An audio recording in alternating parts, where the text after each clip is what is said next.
me personally, my father was very much kind of on the front lines of the Black freedom struggle. And so with a focus on institution building, and so I really grew up kind of, with this ethic of service to community, a sense of agency that we all have an ability to help shape the future, and at any given time, your struggle may be more or it may be easier.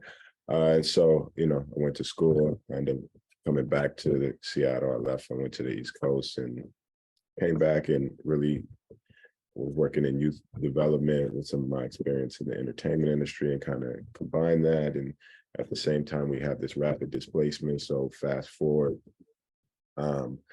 it kind of became a time when we were facing a situation where there would be no relevancy of community programs if there isn't no more community, no more people.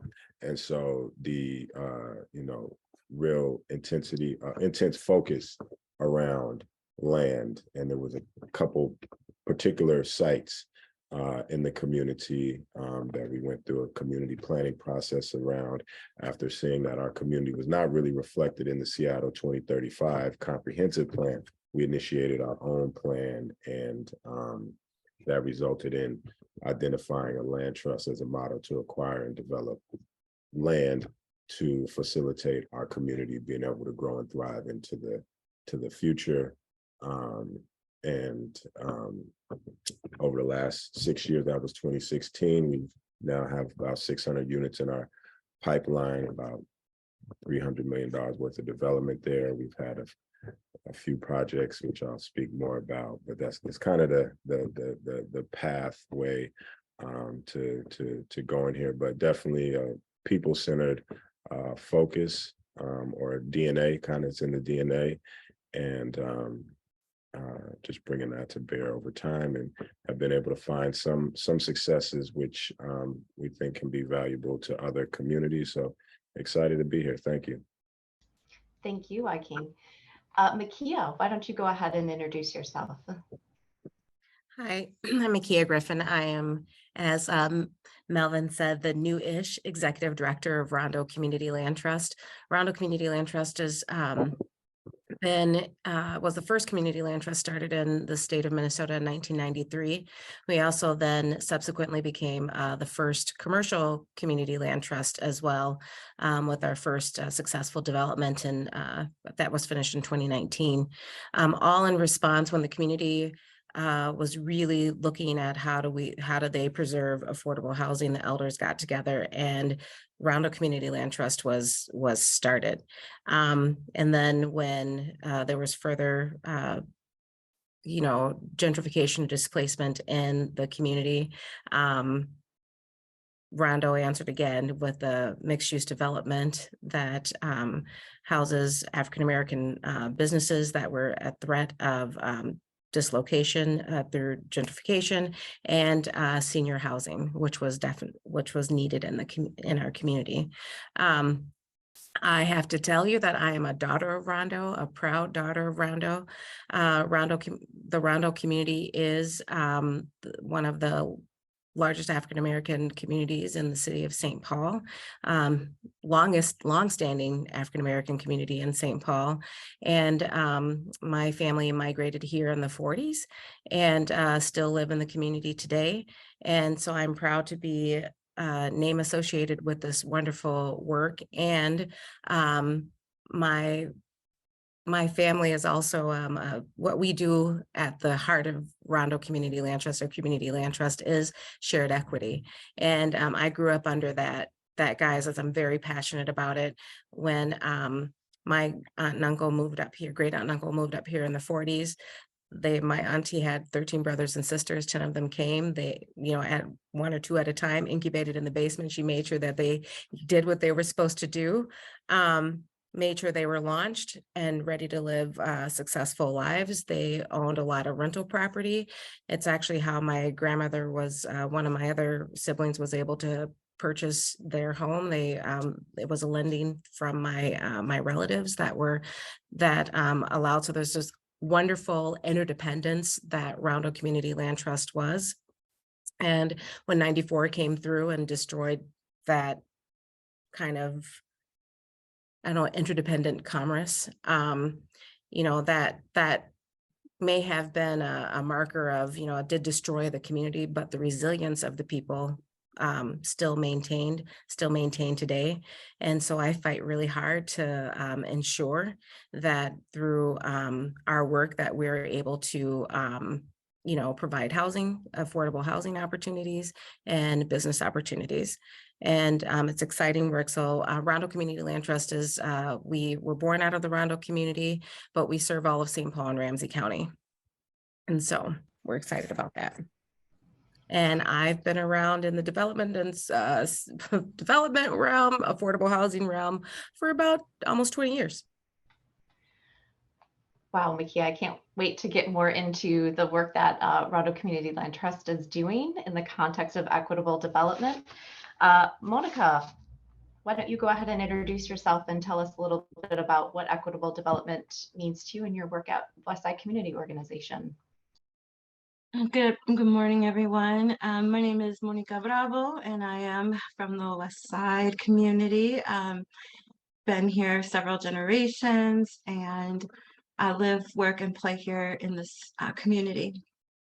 So in order to understand the context a little bit about how we enter into the realm of equitable development, you first have to get a lay of the community and the land that we're in.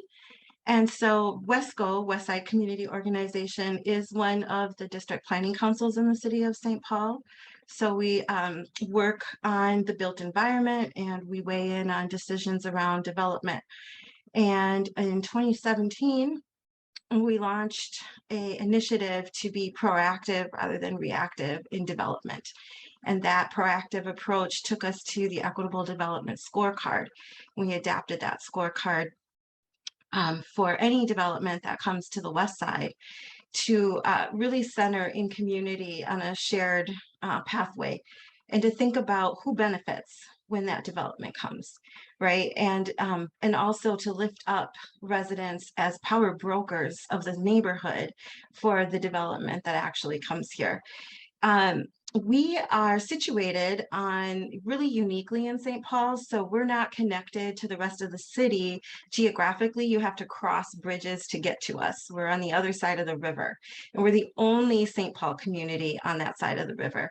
So oftentimes we are and have been overlooked or historically disinvested in just by nature of our geographic location.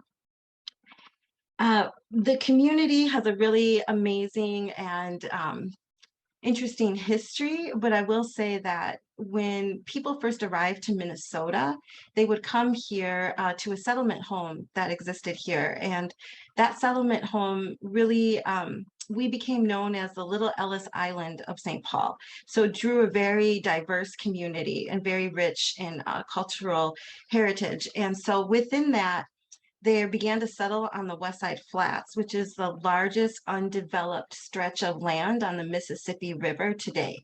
And on that West Side Flats really became like an urban village. And there were homes and there were businesses and a very tight-knit immigrant community. Okay, I got the 1 minute.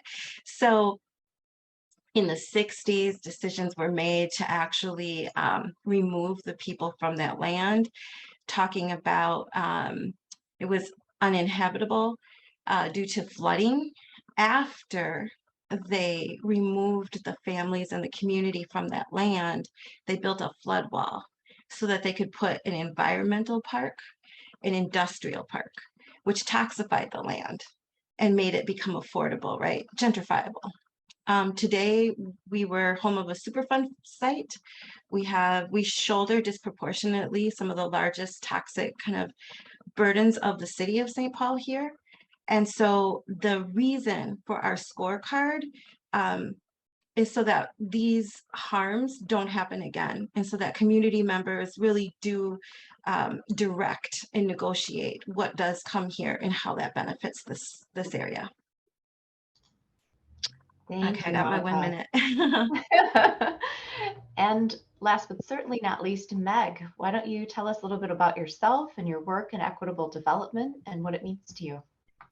Sure, I can. And I feel like I'm at a disadvantage following these amazing panelists, and I am having the unfortunate position of sort of representing the regulatory or government role through my lens in this discussion. But I hope to add some, I guess, insight or light to how cities are really thinking about this work. So I'm formerly the Community Development Director with the City of Brooklyn Center.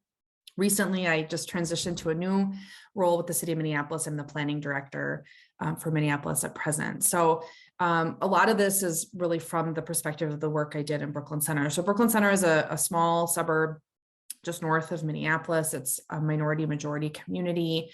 25% of the residents are foreign born and has the highest poverty rate in Hennepin County.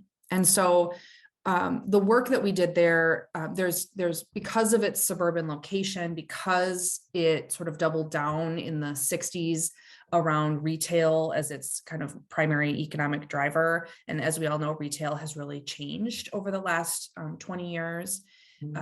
The economic reality of that community has really changed. The economic driver really fell out of the bottom of it. We had a regional shopping center that closed in kind of during the recession of in 2007 and 2010. It's since been redeveloped into kind of a strip mall type land pattern, but there's lots of underdeveloped and vacant commercial property that exists within Brooklyn Center. And so a lot of the work I did there was about master planning and re-envisioning how to take this land that really wasn't productive in any way and make it productive for the community and make it something that served the community better. And that included concepts and ideas around creating new housing choices and housing options in the community, about thinking about how do you right size commercial space so that it serves local entrepreneurs and local businesses, as opposed to some of these more, what in the commercial business they might think of kind of as creditworthy national chain tenants. And so a lot of that work has been really steeped in this idea of rethinking how we do the planning and economic development process, because when you do things the same way over and over again, you're going to get the same results, right? So it really was about rethinking that process from the beginning. So in Brooklyn Center, we had this large 80-acre area that we focused on. It was in an opportunity zone, and again, largely vacant and underdeveloped. And so thinking through how do you do a planning process that's really community-led, that really thinks from the very beginning how to do that in a way that benefits community. And so there was a lot of trial and error in our process, and I can talk more about it, I think, later as we get into the panel. But it was a lot of trying this and getting feedback from community, and then trying this and getting feedback from community, and trying this and getting feedback from community. And so it was really iterative in that way. And I think that was unique because, typically, I think when you're working in government, we like to have things be really linear. We like to know the outcome before we start. And this was a process where we really let go of that. And we let it meander where community wanted it to meander, and we took the time to do the planning. And out of that process, I think we really built a lot of amazing capacity and relationships that I think will pay dividends for that community into the future. So I think I could probably wrap up there, and we'll, I'm sure, talk more as we dig into the discussion. Yeah, we sure will. Thanks so much, Meg. And this is why we assembled the panel as we did today, is because we have folks who are doing development. We have the community organization and advocacy represented. We have local government represented. And so it really is this representation of all of the various actors that are able to bring equitable development into being or not, right? And so my first sort of question or panel topic for you all today, and I don't have, one of you jump in when I ask the question here. I don't necessarily, it's not to a specific person, but to all of you. Really hearing about these rich histories, this connection to the communities, wanting to imagine what a planning process looks like. You know, I think folks are here today to really learn a little bit about nuts and bolts. So I don't want to miss that, but I do want to bring us into some broader conversations that really touch on the themes from the keynote. So I wonder by talking a little bit about, you know, one of the key tools, and when I use the word tools here, I want it to be very broad. So whether it's a framework or a process or some other way that you around equitable development, what are you using to convey that vision? And how has the use of that tool, technique, process, scorecard, how has it you know, led to more equitable outcomes?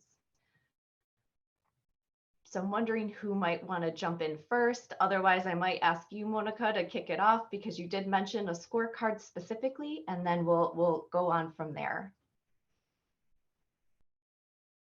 Sure. Okay, can you repeat the specific question? Really, it's just around, can you describe the tool or the process that you want to highlight that's bringing forward more equitable outcomes? Maybe just tell us a little bit about it, like how did it come to be, who was involved, and like, you know, how is it being used, or how have you used it? Mm-hmm. Yeah, so the Westside Community Organization adapted the Twin Cities Equitable Development Scorecard that was birthed out of a group of organizations and also included the two cities, Minneapolis as well, on a framework for scoring development as they came into the neighborhoods. And what we did was we took that scorecard and we really created it to be unique to our neighborhood, because each neighborhood is uniquely positioned. So you really can't have like a cookie cutter process. You have to look at where and how each neighborhood is situated and what is going to be unique or good, right, for that particular neighborhood. So what we did was we had a series called Action to Equity. And we started talking about, what does equity mean? And when you scratch the surface of that, we know that equity is justice, and it is also economic justice, right? So when we talk about land, and I learned this phrase recently from Makia's group over there at Rondo CLT, but it's a mechanism to hold both political and economic power, which oftentimes neighborhoods like ours are the neighborhoods where you have the least voter turnout, where you don't have, you know, economic power. We're considered 75% of our neighborhood has been historically disinvested in, or you would say, oh, well, I won't even talk about the term that was formerly used to identify those types of neighborhoods. However, so we started on a journey of Action to Equity, which was an education series, and we held in the fall of 2017.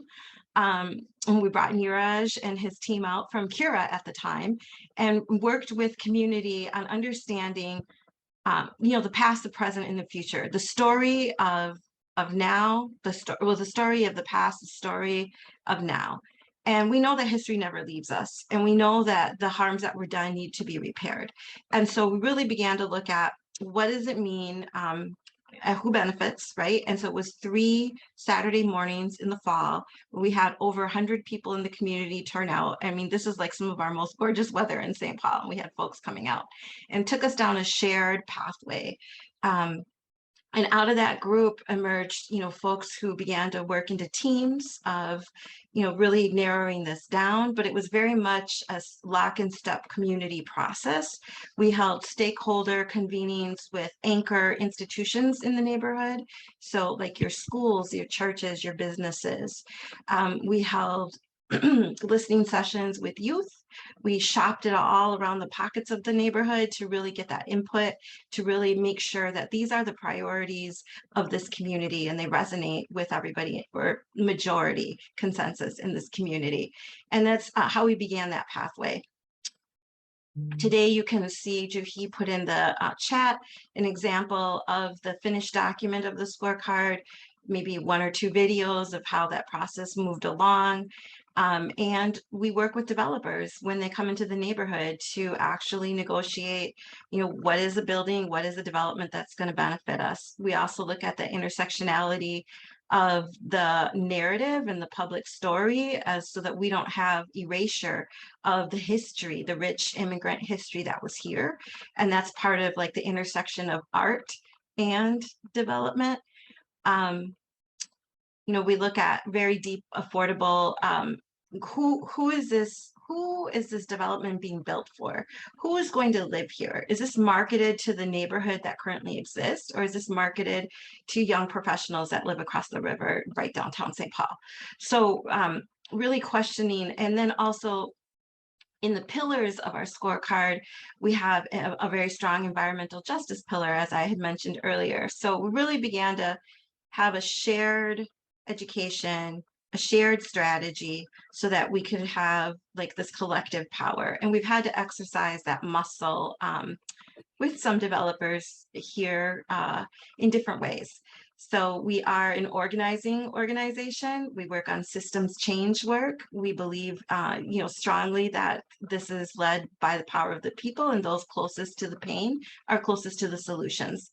And with that being said, I will just say that when we talk about 50% of the median income for an apartment, or 60% of the median income, or 80% of the median income, we're really talking about people's lives. We're talking about people's ability to actually, be able to go to the corner store and get those groceries, or have that haircut to provide to the economy, versus being overly strapped with their rent. And today we're working on, moving that scorecard down this trajectory, and we're working on models of collective ownership and worker cooperatives. So. Thank you, I'll leave it at that. Monica. Yeah. Wyking, I think that I saw in some of the materials about Africatown and the Community Land Trust that you also have a framework of sorts, or some pillars that are really, forming the framework from which you approach development. Could you tell us a little bit about your approach to this? Sure. And that was, I didn't know the scorecard it existed when we started. So it's very interesting. We landed at a similar place. I would like to just, that's great, very detailed, share my screen for a second to kind of walk us through. Oh, I don't have the ability. Okay. Is it possible for me to share my screen? Because that might be helpful. I think we can arrange that. Yep, that's okay. I have it now. Okay, great.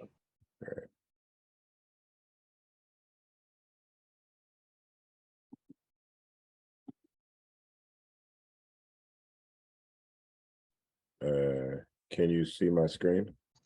Yes, we can. Oh, excellent.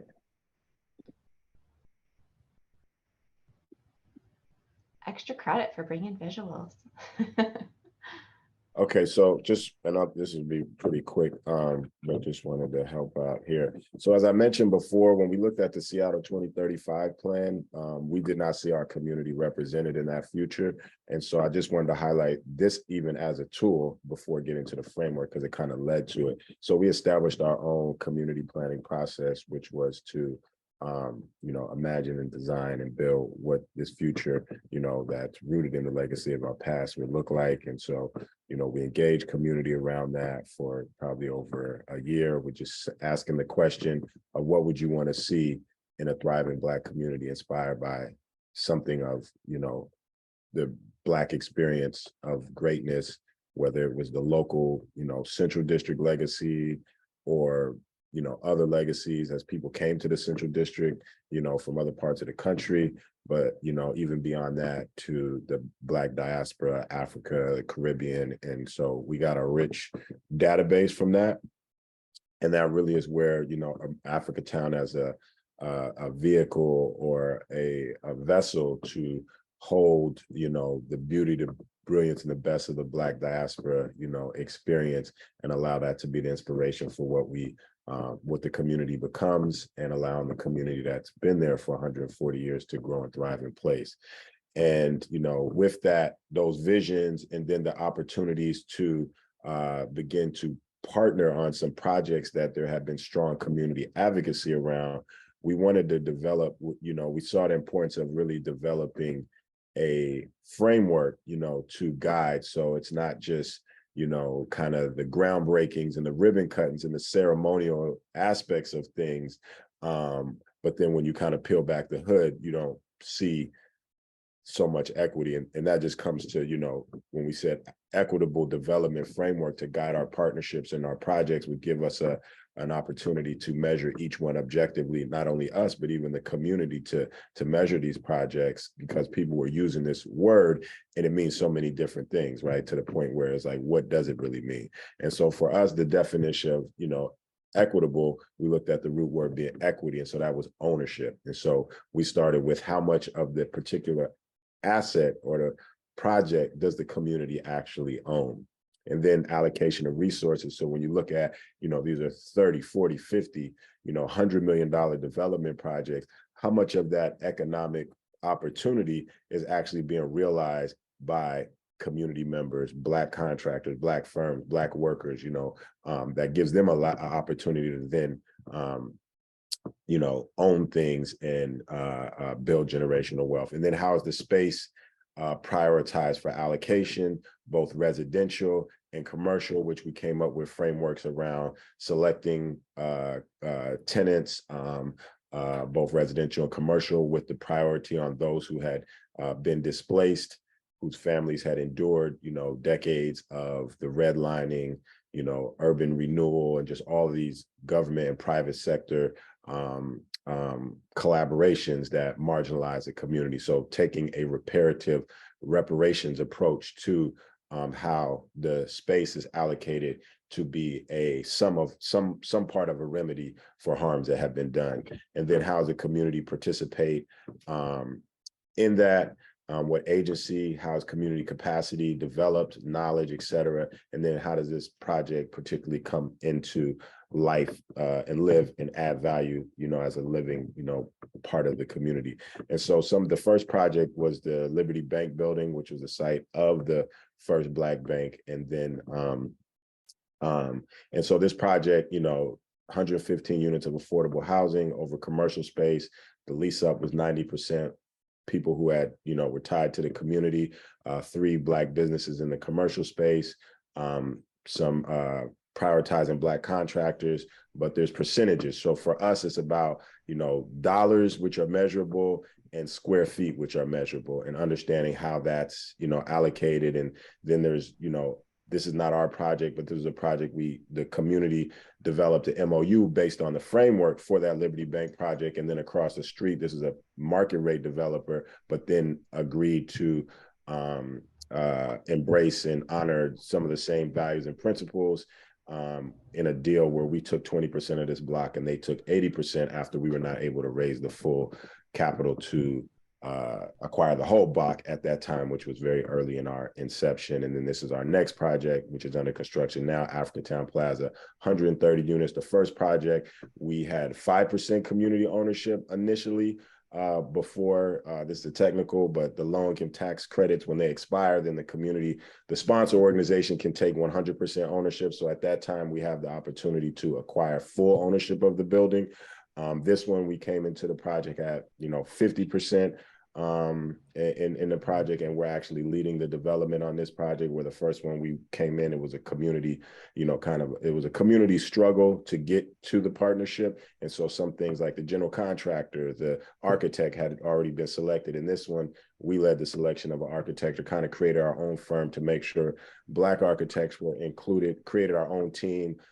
We selected a GC, which became a joint venture with a larger one to help build the capacity of a Black-owned firm so that they could take on projects, and not have to joint venture in the future. So building capacity. So again, to that second point, allocation of resources.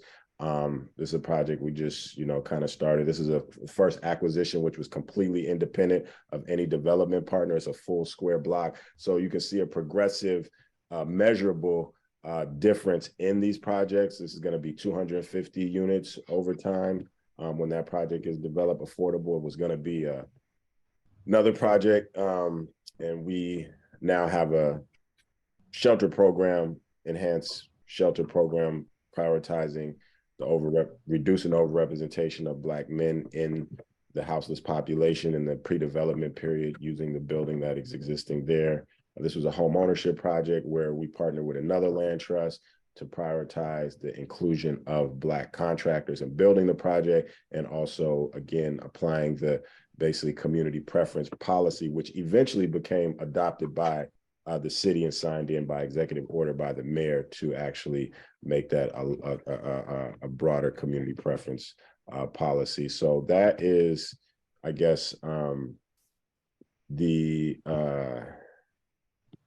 kind of tool was our framework, and then some of the application and how, you know, it becomes a measuring stick, not just for us to say, look, we just did this project, it's great, it's for you, but for each project to be analyzed objectively by these various metrics, which again are mostly rooted in square feet, so space allocation, and dollars, how the budget, you know, is actually spread, how that pie is divided. So thank you, and hope that's helpful.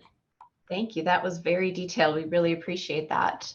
Makia, what does this look like in Rondo community land model? I'm gonna take myself off video. I'm having like weird connection problems here, which is bad because then you won't see like all of my facial expressions, you know, and the hands.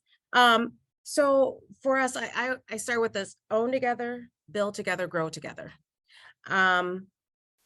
You know, as Monica was speaking, you know, land holds power, social power, cultural power, and political power.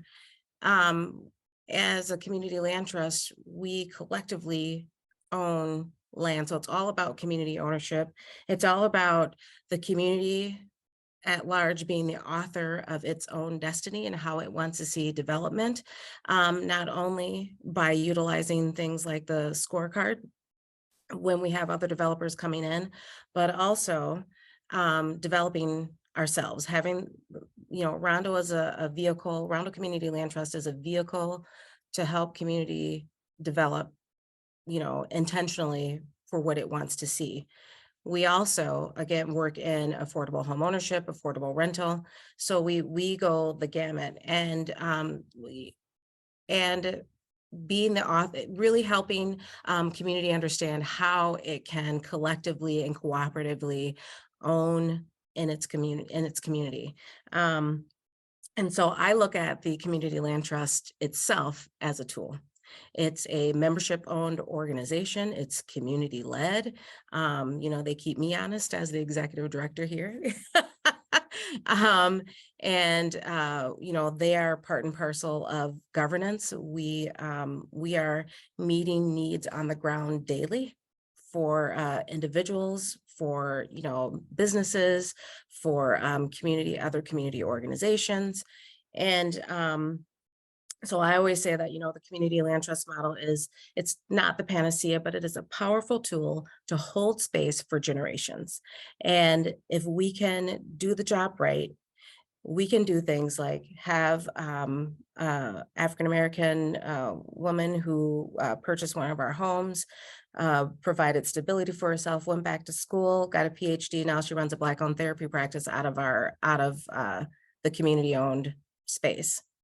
That looks like our return to Rondo if we think about reparative framework. So we have a return to Rondo program.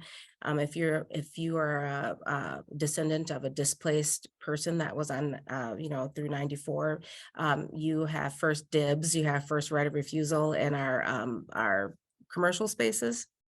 And if you are a homeowner, we're getting ready to fully launch our right to return.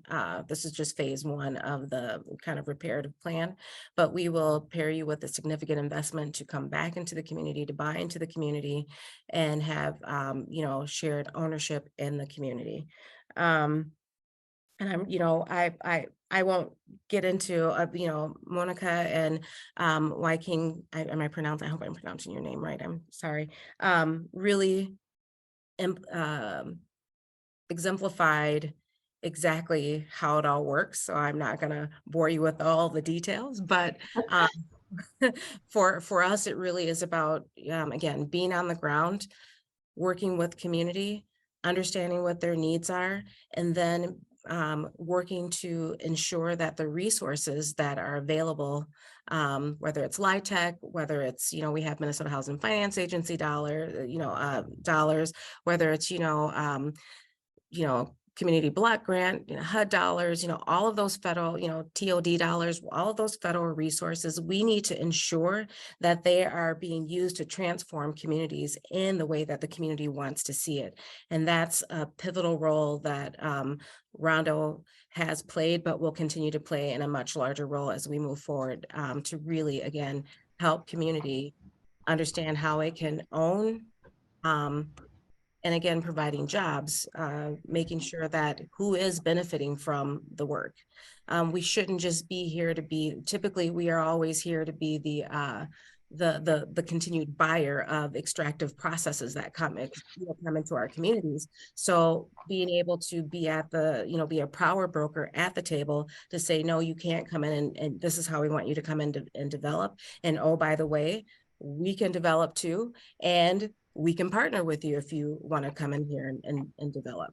So there are just so many ways that this work will continue to grow. Yes, thank you so much for describing that. So Meg, I'm going to phrase this question to you, but kind of use it as our transition to our next sort of point, which is, even on this panel, we have folks from, local government, we have community organization, we have land trust, and we have a blend. I mean, obviously we've heard strongly about how both land trusts that are here today are really also, representing community, tied, embedded, connected deeply to community. And I'm curious, first, Meg, to answer the question that we were just sort of talking about, maybe from the local government and planning side of things, was there a tool, a process, something that really helped solidify what the vision of the community was in Brooklyn Center that, was then embedded into the planning for the opportunity site? So I guess that's one question. But then the second, question that I'm going to circle back to each of you to answer is, what have you learned from sort of the other stakeholder groups that are involved in equitable development? So, Meg, from your perspective, what did you learn from community groups and maybe from the development community that helped, internalize and produce a plan that was focused on equitable development outcomes? And for Monica, what have you learned from local government and developers, that's helped shape a little bit of your approach to this? And then, Wyking and Makia, you're both the developer and sometimes the community partner. So I guess I'm wondering what are some of the inroads or things you've learned from working with local governments or government systems, that has shaped or is just like been a rallying point or a solidifying point in your approach to equitable development? I hope that question makes sense, but Meg, I'm going to let you start. Sure. So I think one of the challenges when we started off on this process was that there wasn't, at least to us, an obvious community, that was, or neighborhood organization or entity that was sort of ready to participate with us on the engagement and to work with. So we were working within an 80-acre area. There were no residential properties within. It had been a former kind of big box commercial, if you could kind of picture the strip mall that's next to the regional shopping center of the 60s and 70s. So big box stores, large vacant properties. The city had acquired about 44 acres of the 80-acre site, but we didn't own all of it, There was kind of individualized sites scattered within and throughout that were privately owned. Some willing sellers, some not, just kind of doing their own thing, and that's fine. And so it wasn't immediately obvious who to engage with, Who do we go to? We had, we'd have sort of the beginning, the kind of traditional community development, open house engagement, in 7 o'clock at night at the local library. And we actually got pretty good turnout but it wasn't a super diverse turnout or representative of the community. And so we really started to think more intentionally about how to engage community and make this something that folks felt like they had a hand in or some ownership over. And so what really started off was kind of a 3-phase engagement approach, where we worked with LISC to come in and do kind of a broad community conversation that was fairly high level through a consensus-based approach. We were able to identify some guiding principles that and some core values for the redevelopment that would really shape the work moving forward. And then we spent some time just going out into community. We did a lot of pop-up events. We'd sort of show up in different spaces. And that phase was really about trying to prioritize the things we were hearing that community wanted within this redevelopment, and really hone in on, I guess, of the,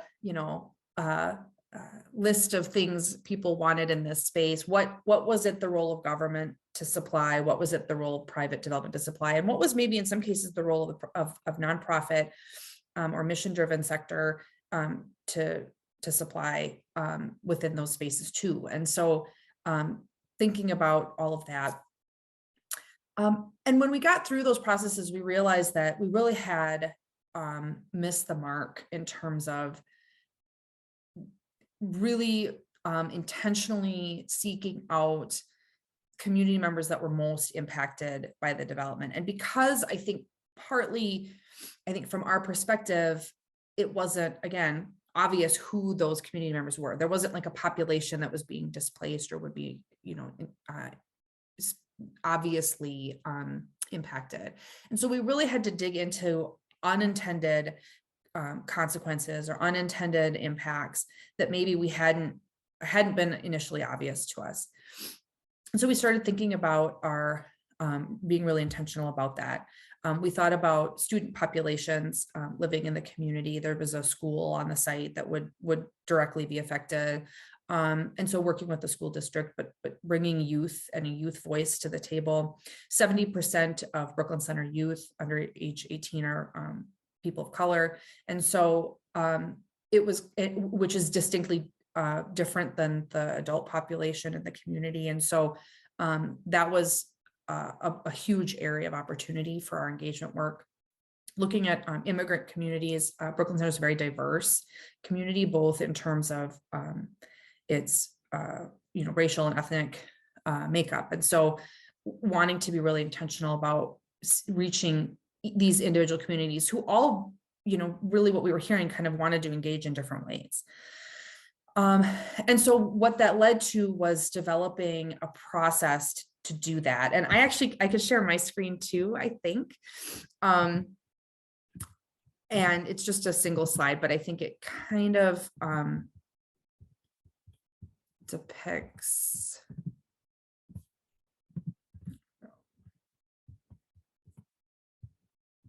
If you guys can see that.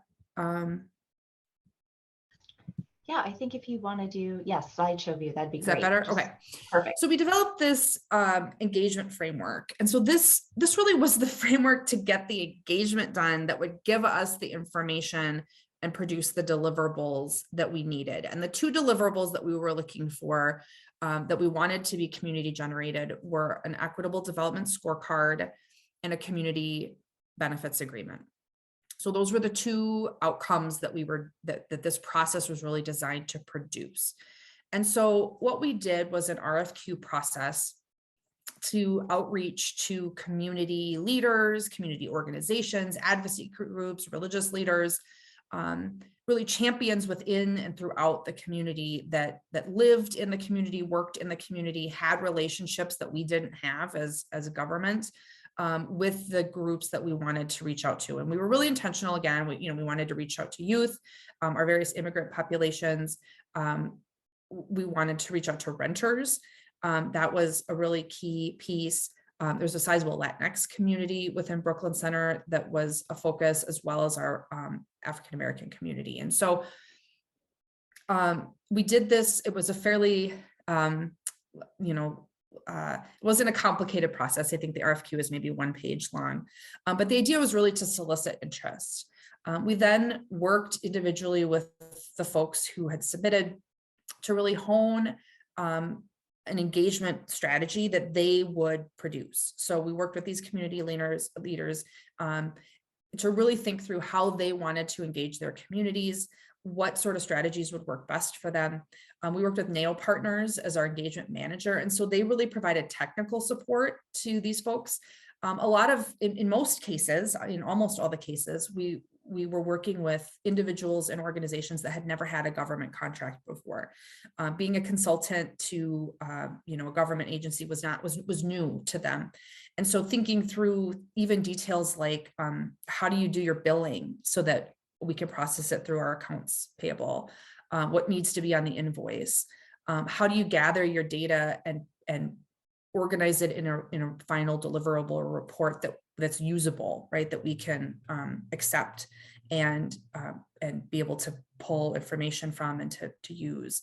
How to organize your engagement work and your staff to deploy and when best to do that. So NAO as a consulting partner really helped those community partners to think through those things.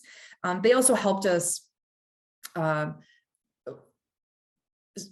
standardize the payments, right? How people were getting paid for what work so that it was equitable across the board. And so that was a really helpful thing that we had to get through. And so we then formed a citizen advisory task force that was facilitated by one of our community partners. And so the idea there was to really remove staff from the process. One of the criticisms we'd heard early on was that staff was acting as gatekeepers to the engagement, right? So we would go out and do engagement, we'd receive that engagement, we would summarize that engagement, and we would report it to the city council. And that was just too much gatekeeping or kind of power held by staff to determine what information moved forward. And so we really removed ourselves from that process by working through a community organization who facilitated a citizen advisory task force. And their role really was to receive these engagement reports from these community partners, distill that engagement, determine what was important, how they wanted to elevate that, and really deliver the equity development scorecard and the community benefits plan. And so that was really their task, and that they would then report directly to the city council to do that. Staff supported that in terms of, I think, kind of trying to keep things on track and moving forward and, providing information where it was requested. But we really tried to stay out of that process as much as possible. And I think that was really an effective outcome, or helped facilitate an effective outcome of, of getting this information in a way that I think felt really accessible. So I'll stop sharing. And so I think one of the outcomes of this process that I would say occurred is, aside from, I think there was some obvious, like the deliverables that we were able to use to kind of think through the project different, and it certainly changed the outcome of the development project and the plan. But almost more importantly, I think some of the outcomes that occurred was a huge amount of trust building with community that allowed us, that at the end of the day, when there were aspects of the project that didn't meet everything everyone wanted, right? There was compromise that had to occur. I think because we'd done this work and because we had developed the trust, I think we didn't get pushback, right, on the things that we couldn't do. And so I think people sort of accepted that it was the best, project outcome that could be, given the different things. So that was, I think, a big outcome. The other one that I can't speak highly enough about was the capacity building that occurred within community. This was not an inexpensive process. The city council really invested in this process a significant amount of money. And when we went to council to talk to them about that and say, this is the process we want to do, and this is how much it's going to cost. Some of the things we talked about with council was that every one of these dollars is being spent within the community, right? It's going to residents and people who work in our community.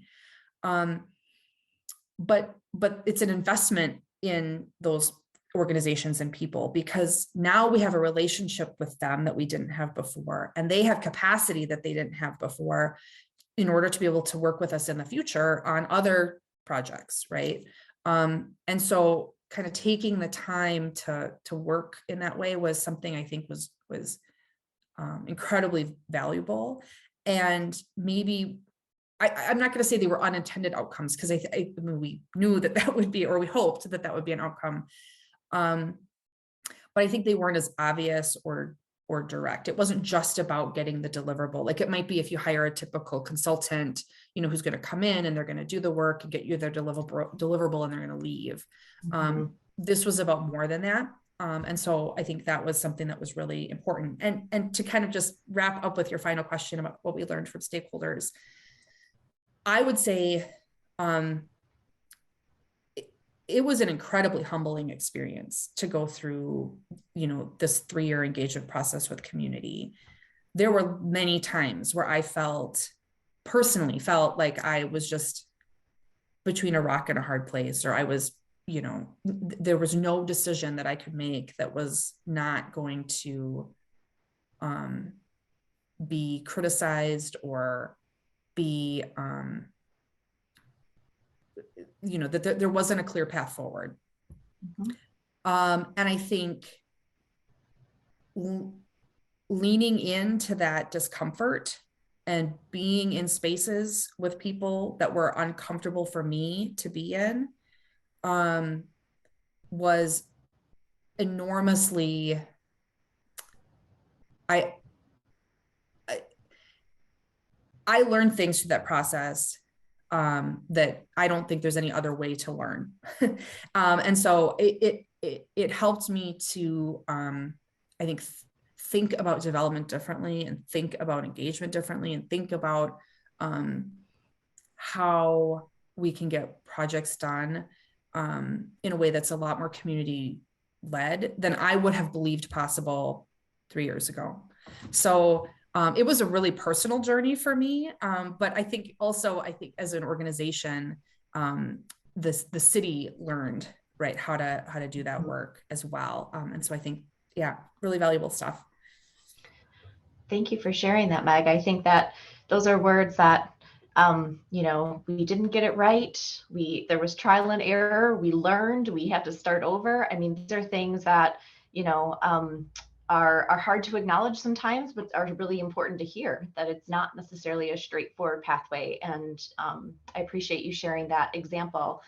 To Monica, and then Makia and Wyking, I'd also like to hear maybe like a quick takeaway around, you know, what have you learned from working with government or development community, you know, that has informed or shaped some of your approach to equitable development? Sure, I can go. So we were able to successfully have the scorecard adapted to the city's comprehensive plan as an amendment to our neighborhood 10-year plan. And in order to get that process, the goal is just to try to have teeth in the actual tool, right? But the learnings along the way have been that, you know, there's so many layers, right? You're looking at planning and economic development, but you might be looking at Department of Safety and Inspections, but you might be also looking at, you know, different areas. And so then we realized, well, not only do we have to organize our neighborhood, we also had to do like internal city conversations with the different touch points that a development process goes through within city government. And so we can have a sign off on something at the top level, but it doesn't mean that the person that's working, you know, more directly with the plan in another unit is going to know what the intention of this tool is, that it was, you know, signed off successfully. So I think one thing that we learned was that, you know, the relationships that needed to be established both in the neighborhood, but also in within the city processes as we move forward with the scorecard. I think the other thing too is just understanding like the full kind of scope and breadth of what what we are asking of developers and what is actually possible, or what are the mechanisms that actually make these developments happen in a way that is centered around the people when they're built.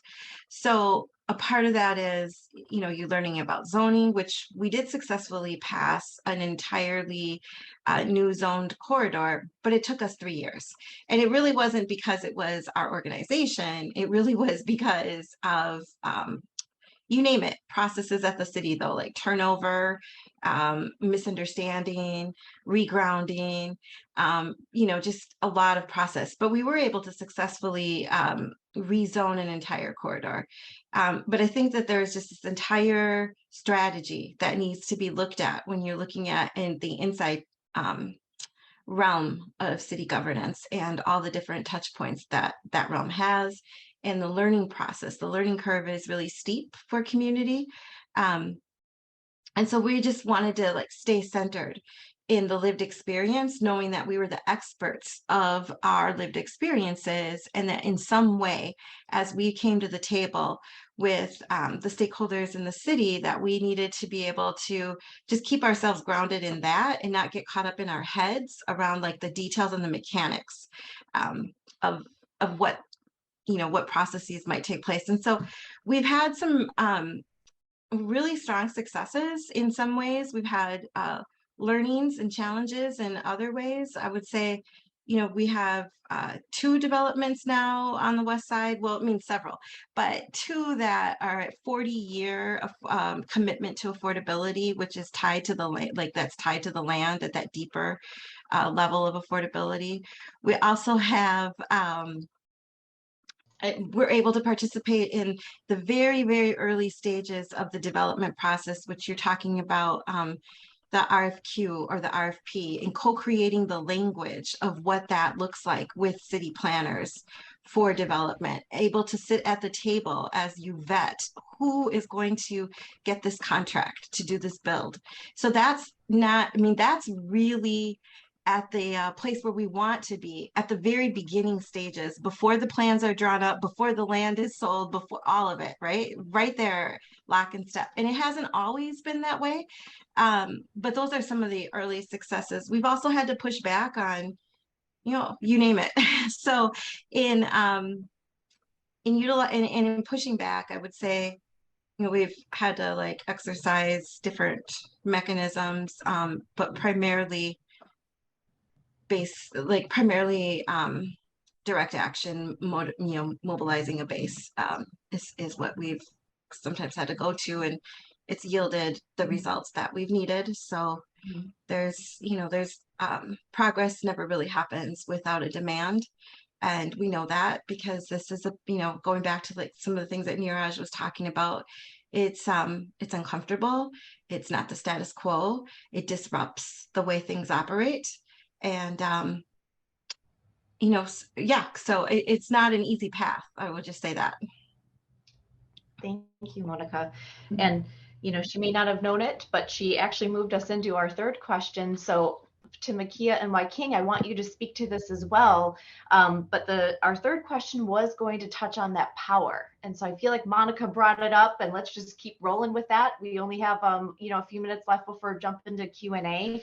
So, equitable development is really a conversation about power ultimately, right? And so Monica was just describing, where are the leverage points, and trying to suss out from the community side, where is that power in the city processes, and how to tap into and leverage that to get those equitable outcomes.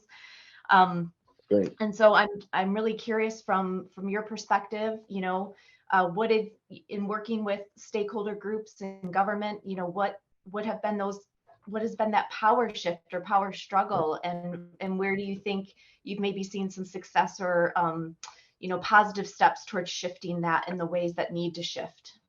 I Go think ahead, Wyking. Oh, sorry. Do you mind if I go first? I'm sorry. I'm going to have to, I may have to jump Yeah, off for another call. My apologies.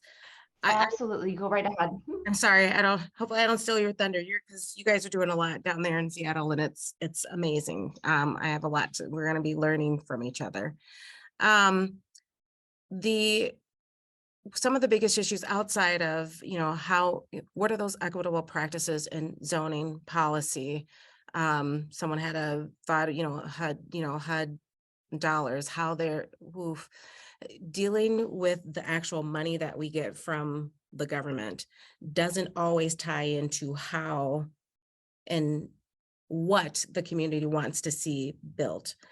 And so we have to navigate that, and it's constant conversation back and forth with the community about, I know we wanted to do this thing, but it's, right now the money is dictating that we do X, Y, Z. So continuing forward in those, really going out and making sure that from a policy perspective that we are advocating for more flexibility, it's very difficult to spend the dollars. It's very difficult for small minority contractors, which, the government, we want that. Government wants that. We want that for our communities, in order to help build. It's very difficult for them to come in and even give bids. And so we do our best to provide support on that end. But the power is really collectively being able to go in and shift those dynamics, as Monica has been able to do, and then coming in and advocating for the dollars. The resources aren't always necessarily spent with the community and or minority led or minority staked small nonprofits. It's a fight to get the LIHTC credits assigned to you, to figure out how that works, to work through, true allocation of resources.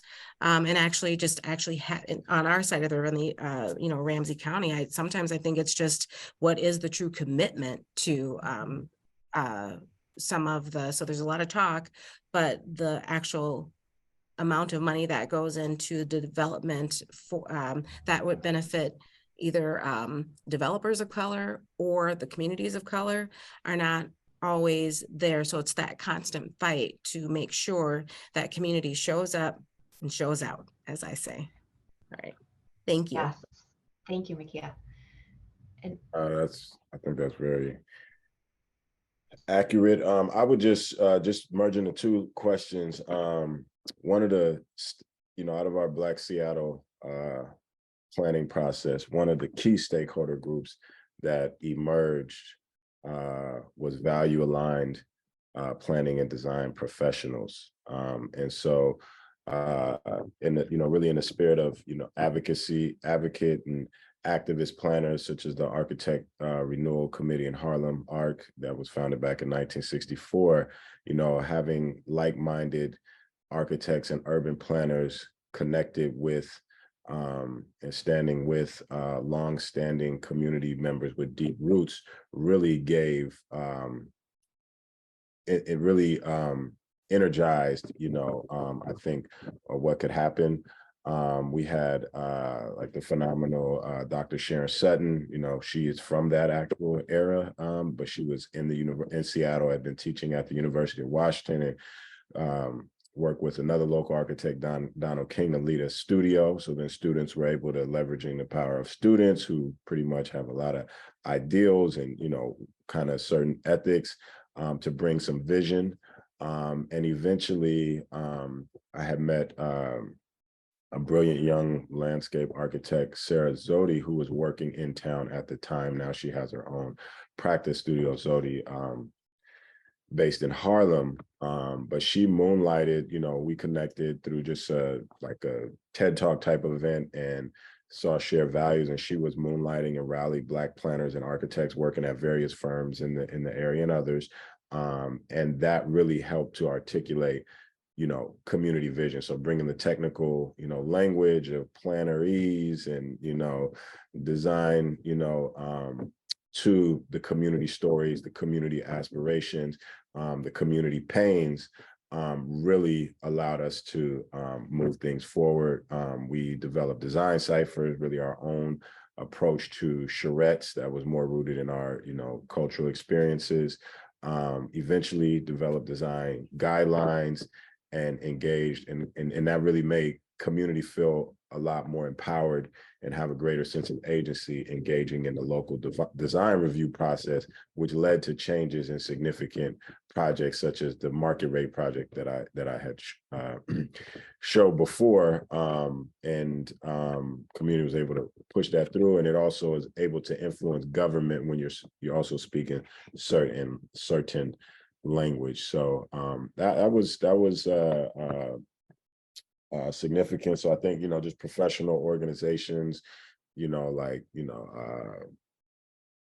AIA, American Institute of Architects, American Planning Association, NOMA, those organizations have a lot of times people who are motivated and tapping into those networks can again increase community power.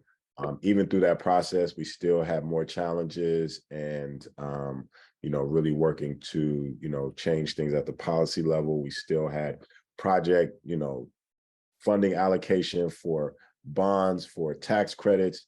In 35 years in Washington State, there had never been an allocation to a project that we could find for a project. It was $35 billion, or no, $15 billion over 35 years, never a Black-led developer or general contractor on a project that had been funded. And so this last round, even after all the declarations of 2020 and the George Floyd uprisings, when it came down to actual allocations, there wasn't a single project that shared those values that was allocated. And so then through another entity, which was King County Equity Now coalition, which had emerged from Africatown during that time period, and eventually more of a policy institute, really leveraged its platform to educate community about this, which, community in general doesn't know about, the financing process and low-income housing tax credits and how this government is involved in that, but to educate community and then empower community voice. That resulted in, thousands of emails being sent and probably ultimately a change in the evaluation criteria, which then probably $200 million in project funding went to community-led projects. And just a quote from another organization in an adjacent community, the Chinatown community, one of their development authorities was saying, they wanted to recognize and just said, a recognition of your amazing advocacy that led to a shift in the Finance Commission's funding criteria, which community-based Black, Indigenous, people of color projects are recognized and prioritized. The shift in the Commission's funding criteria had led to enormous changes in the way that public funders and even the Housing Development Consortium talks about and recognizes the value of community-based development.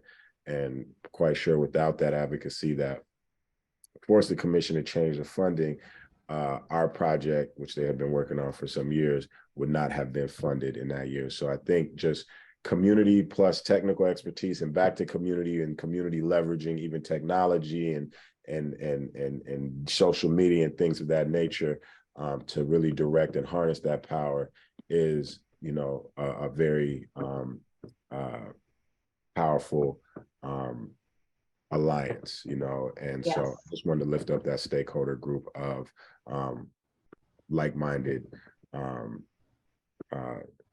planning and design professionals connecting with community. That, Wyking, is a great point and a great addition to this conversation, and it also is a great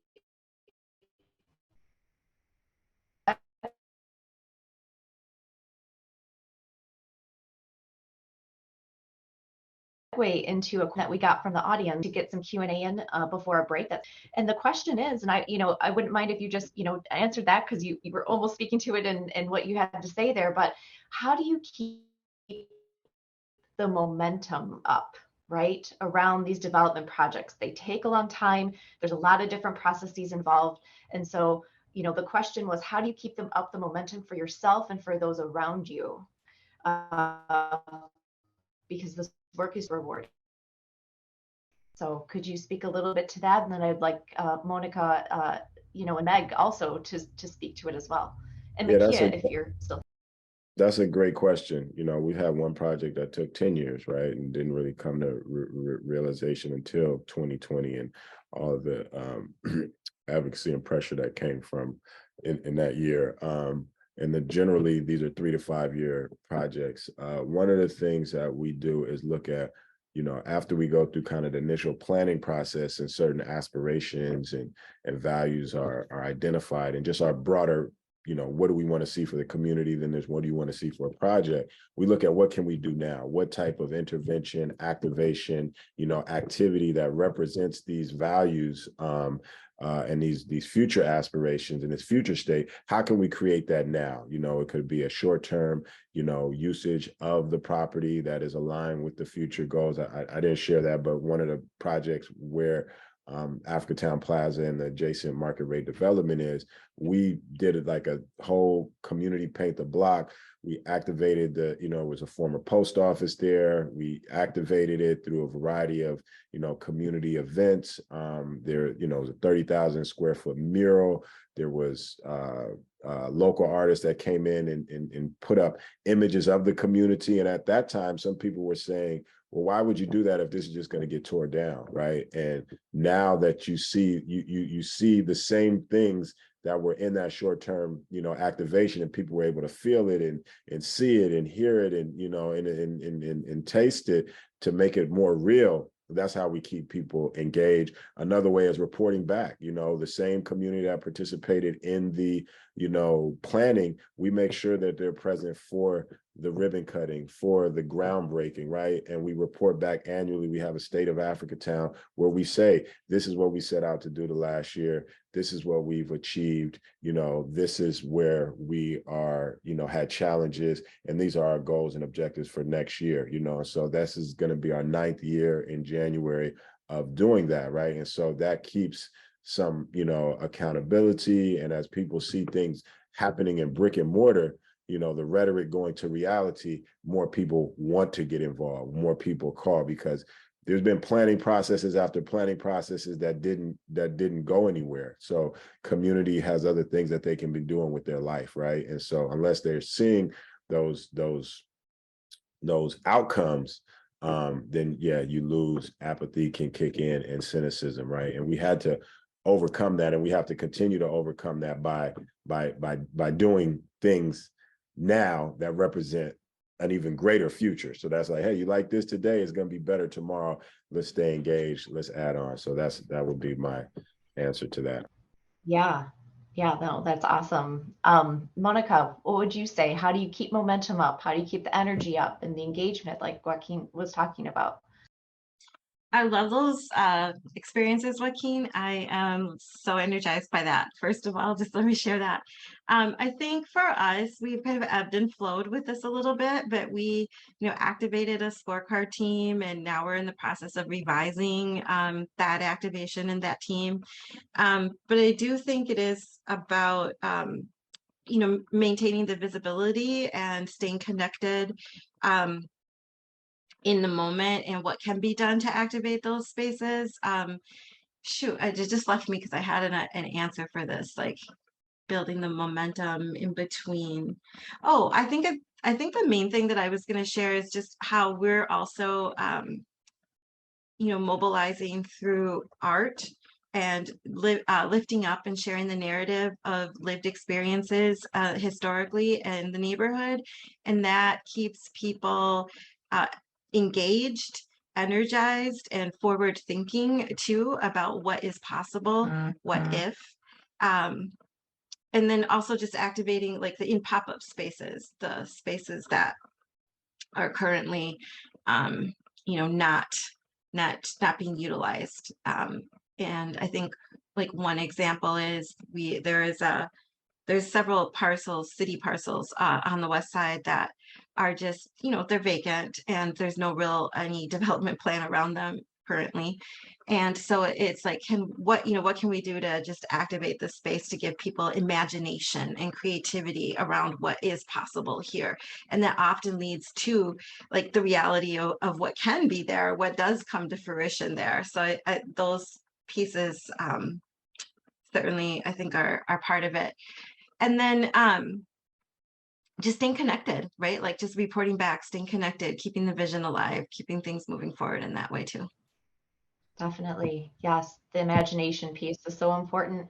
And then Meg, what, from your perspective and experience at Brooklyn Center, now at the city of Minneapolis, when these engagement processes, and these development projects take such a long time, like how do local government staff kind of keep their energy and momentum up and their commitment to robust engagement up throughout the process? What do you think? Oh, I'm afraid my answer is not very inspiring. I think that in Brooklyn Center, what really was critical was having a council that was supportive of the work we were doing. At the end of the day, local government, municipal staff is accountable to our city councils, and they ultimately direct the policy work that leads to the day-to-day work of staff. And so I think had we not had a supportive council that valued a robust community engagement process and wanted to have equitable outcomes that were clear and measurable, that were part of the final product, I don't honestly know that would have been where we put our energy and time, unfortunately. And so, in terms of momentum, I think having community, it really was the community, right, that made that be true. Having community members who showed up, who talked to council members, who would come to the meetings, who would speak from their experience and advocate for their position and their seat at the table. It kept that as a priority. It kept it at sort of the front and center of the work that we did. And so I think ultimately, if community hadn't been interested or showed up, I don't know, how things would be different. So it's not very inspiring, but I think, we try to be responsive to the community we're in and to work within that context. And so I feel like 100% of the work we were doing was a reaction to what we were hearing was the need. Sure. Well, I find it inspiring though that, community, that there was responsiveness, and that, thinking about direct action, thinking about organizing and how important that is to these processes at the right time.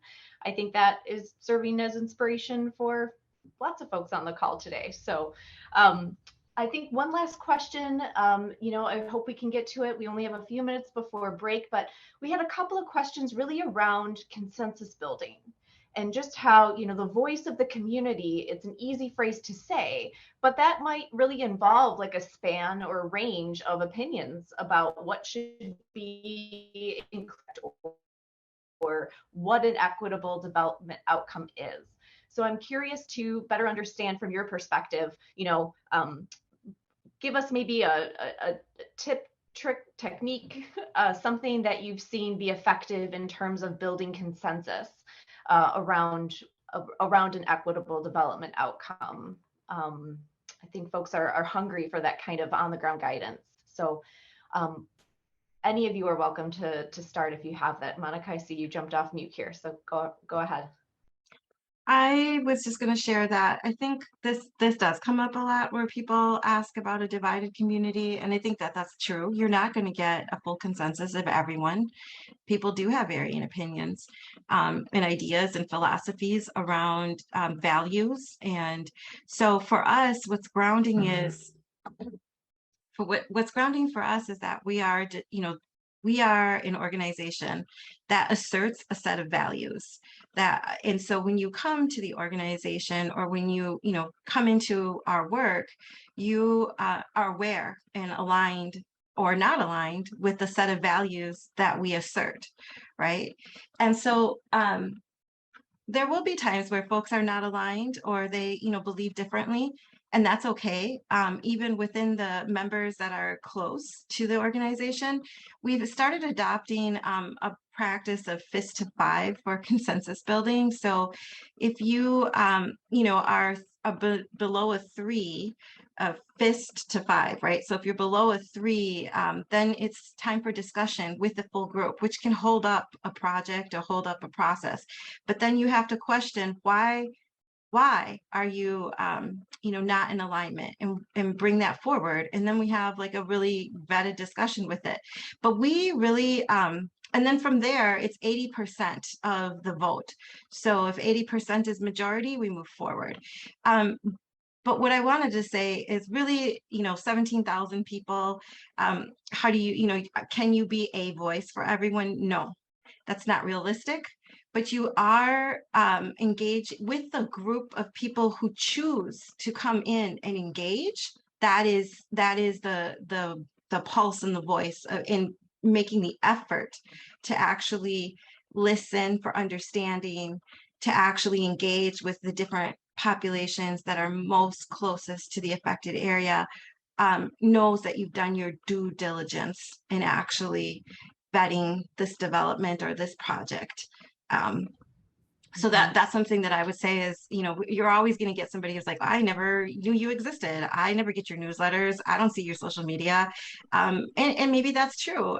So, there's always ways to improve. But again, at the end of the day, it's who is using their own self-determination to walk with their feet into the space and actually participate, because it's not something we do for, it's we do with, right? So it's a hot topic for me, so I just wanted to put that up there. Thank you.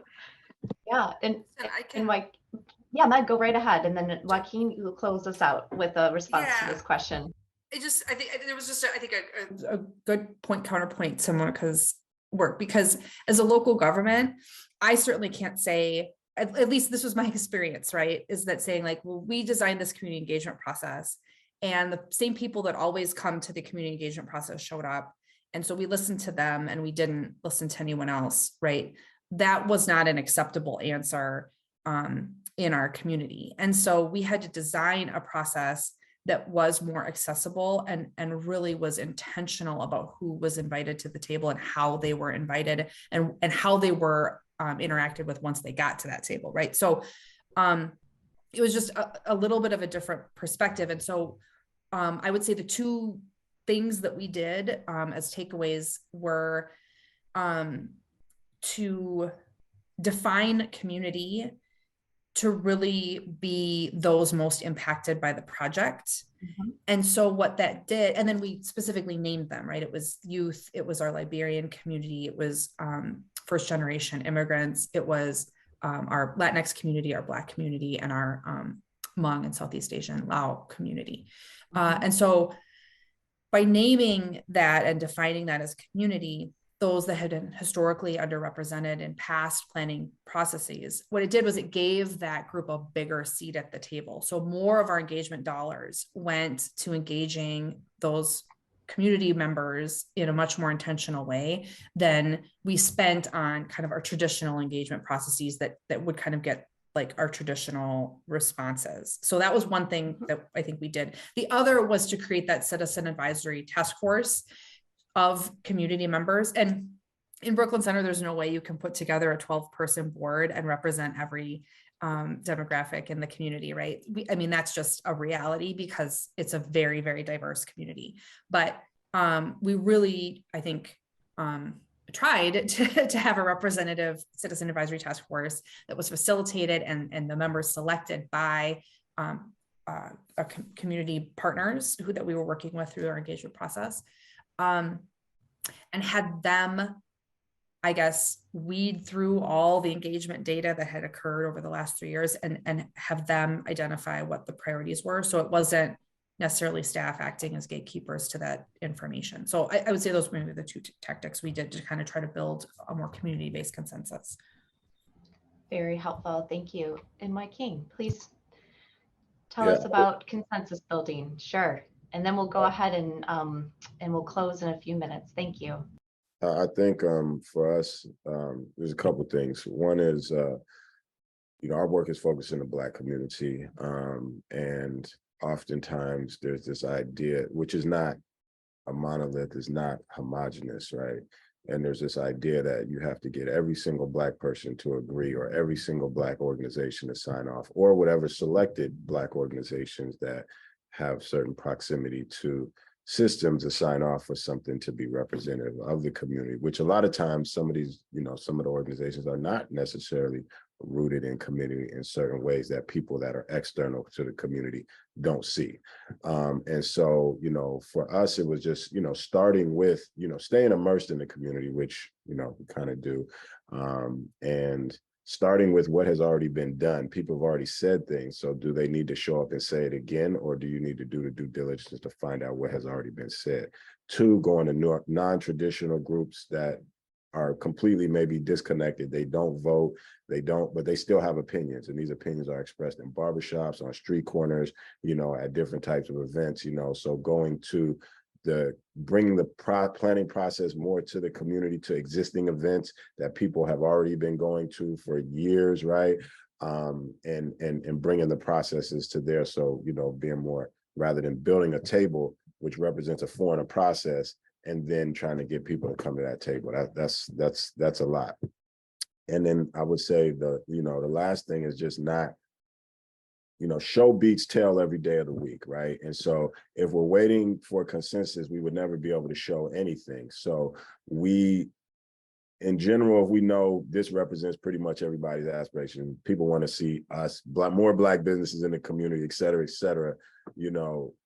if we can show some of that, demonstrate integrity in the process, because, again, complexion doesn't always determine, direction either, right? And so just because, there's, leadership that is, Black skinned or whatever, does not mean that, people of the same complexion haven't led the community in other directions in the past that people are not, happy with. So when we can demonstrate something, whether in a short-term project or by actually getting a project done and showing the evidence that, look who's living here, look what businesses are here, look who's worked on this project, then, some of those voices say, well, yes, we get it now, because they can see it and they can touch it. And then, going back, but, in general, everyone may not like everyone doesn't eat the same food, but that doesn't mean that a particular restaurant isn't a value add to the community. So we don't make it out that this one project is going to save everything. For example, we were not functioning really in the traditional sense of a land trust, which are usually single family, have historically been primarily single family residential. We started off with larger affordable rental projects, low income housing tax credit projects, because we could get the volume of people there, and have the impact at scale, while still figuring out the home ownership piece. And some people felt that, hey, community members are leaving as homeowners and now they're coming back as renters, which is true, but there's also people that are leaving the community because of the cost of rent. So if you're leaving because of the cost of rent, we can keep you with this project. Then we have to still find a solution for those that are leaving because they can't afford to buy in the area, right? And then seniors that may be downsizing. So there's the needs are multifaceted, and not one project may solve all the needs. We strive to get as much as we can, but in general, to say to the community, hey, do you see this as a value add, and what else, and help us do these other things. So I think that's our kind of consensus building. I say, more showing, improving is key. Yeah, yes, thank you so much. Well, we are at the end of our panel time. I really cannot thank each of you enough for coming to the symposium, for offering your experiences in this work. There's sort of too many takeaways for me to even attempt to summarize it, so I won't, and I'll let folks move on to their lunch. But thank you so much, Wyking, Monica, Meg, Makia. This has been a wonderful, wonderful discussion, and I think very valuable for everyone who came today to learn more about what equitable development is and looks like, and what we want to move towards from folks who are doing the work. So thank you so much for your time.